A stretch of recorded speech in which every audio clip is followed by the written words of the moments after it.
The Thorny Road of Honor by Hans Christian Andersen. Hans Christian Andersen's range of adult stories never cease to surprise me. The Thorny Road of Honor, published in 1874, is a deeply moving essay about how misunderstood some of the bold innovators throughout history have been, their accomplishments realized only after traveling a truly thorny road. An old story yet lives of the thorny road of honor, of a marksman who indeed attained to rank and office, but only after a lifelong and weary strife against difficulties. Who hasn't, in reading this story, thought of his own strife and of his own numerous difficulties? The story is very closely akin to reality, but still it has its harmonious explanation here on earth, while reality often points beyond the confines of life to the regions of eternity. The history of the world is like a magic lantern that displays to us, in light pictures upon the dark ground of the present, how the benefactors of mankind, the martyrs of genius, wandered along the thorny road of honor. From all periods, and from every country, these shining pictures display themselves to us. Each only appears for a few moments, but each represents a whole life, sometimes a whole age, with its conflicts and victories. Let us contemplate here and there one of the company of martyrs, the company which will receive new members until the world itself shall pass away. We look down upon a crowded amphitheater. Out of the clouds of Aristophanes, satire and humor are pouring down in streams upon the audience. On the stage, Socrates, the most remarkable man in Athens, he who had been the shield and defense of the people against the 30 tyrants, is held up mentally and bodily to ridicule. Socrates, who saved Alcibiades and Xenophon in the turmoil of battle, and whose genius soared far above the gods of the ancients. He himself is present. He has risen from the spectator's bench, and has stepped forward, that the laughing Athenians may well appreciate the likeness between himself and the caricature on the stage. There he stands before them, towering high above them all.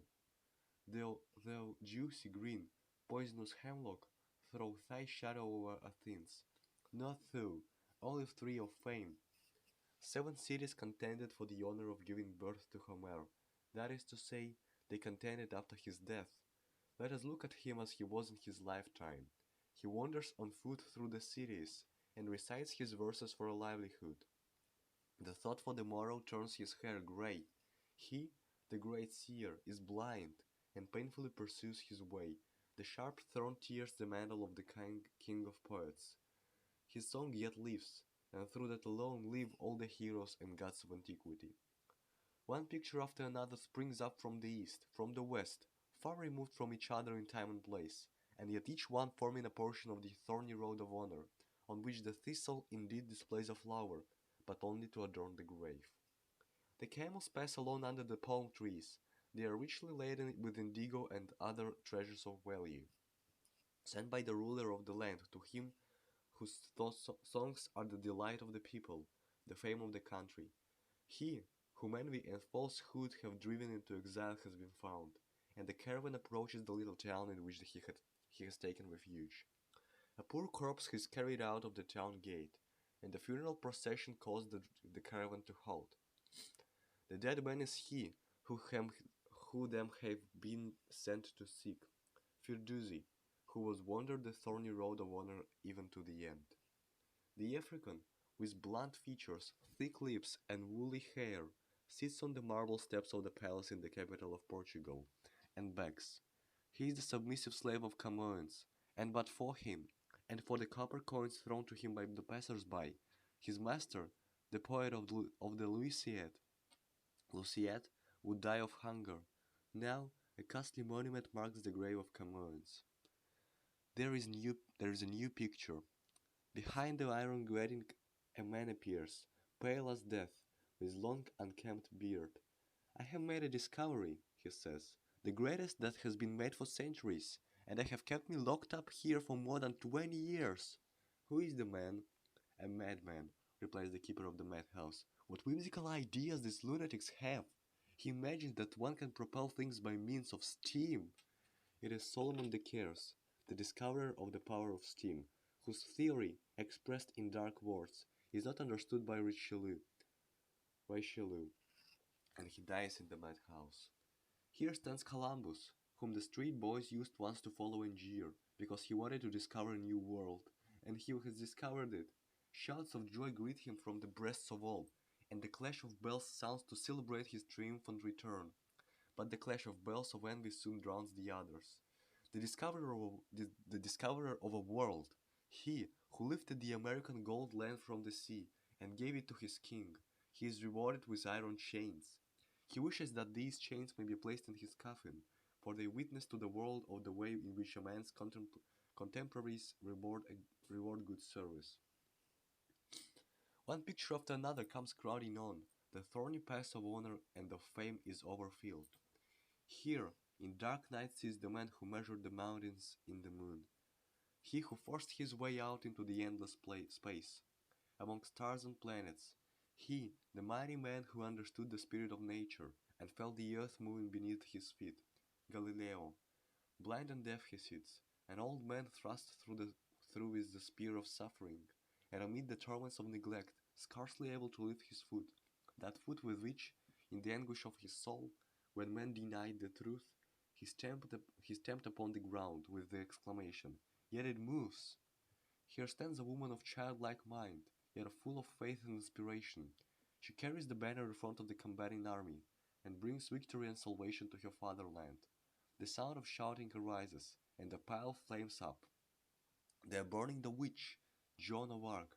Yes, and a future century jeers at the white lily. Voltaire, the satire of human intellect, writes La Pucelle. At the thing or assembly at Viborg, the Danish nobles burn the laws of the king. They flame up high, illuminating the period and the lawgiver, and throw a glory into the dark prison tower, where an old man is growing gray and bent. With his finger he marks out a groove in the stone table. It is a popular king who sits there, once the ruler of three kingdoms, the friend of the citizen and the peasant. It is Christian II. Enemies wrote his history. Let us remember his improvements of 7 and 20 years, if you cannot forget his crime. If we cannot forget his crime. A ship sails away, quitting the Danish shores. A man leans against the mast, casting a last glance toward the inland queen. It is Tycho Brahe. He raised the name of Denmark to the stars, and was rewarded with injury, loss, and sorrow. He is going to a strange country. The vault of heaven is above me everywhere, he says, and what do I want more? And away sails the famous Dane, the astronomer, to live honored and free in a strange land. Ay, free, if only from the unbearable sufferings of the body, comes in a sigh through time, and strikes upon our ear. What a picture! Griffenfeld, a Danish Prometheus, bound to the rocky island of Munkholm. We are in America, on the margin of one of the largest rivers. An innumerable crowd has gathered, for it is said that a ship is to sail against the wind and weather, bidding defiance to the elements. The man who thinks he can solve the problem is named Robert Fulton. The ship begins its passage, but suddenly it stops. The crowd begins to laugh and whistle and hiss. The very father of the man whistles with the rest. Conceit, foolery is the cry. It has happened just as he deserved. Put the cracked brain under lock and key. Then suddenly a little nail breaks, which had stopped the machine for a few moments, and now the wheels turn again. The floats break the force of the waters, and the ship continues its course, and the beam of the steam engine shortens the distance between farmlands from hours into minutes. O human race, canst thou grasp the happiness of such a minute of consciousness, this penetration of the soul by its mission, the moment in which all the dejection and every wound, even those caused by one's own fault, is changed into health and strength and clearness, when discord is converted to harmony, the minute in which men seem to recognize the manifestation of the heavenly grace in one man, and feel how this one imparts it to all. Thus the thorny path of honor shows itself as a glory, surrounding the earth with its beams. Thrice happy he who is chosen to be a wanderer there, and, without merit of his own, to be placed between the builder of the bridge and the earth, between Providence and the human race. On mighty wings the spirit of history floats through the ages, and shows, giving courage and comfort, and awakening gentle thoughts, on the dark nightly background, but in gleaming pictures, the thorny path of honor, which does not like a fairy tale, ends in brilliancy and joy here on earth, but stretches out beyond all time, even into eternity.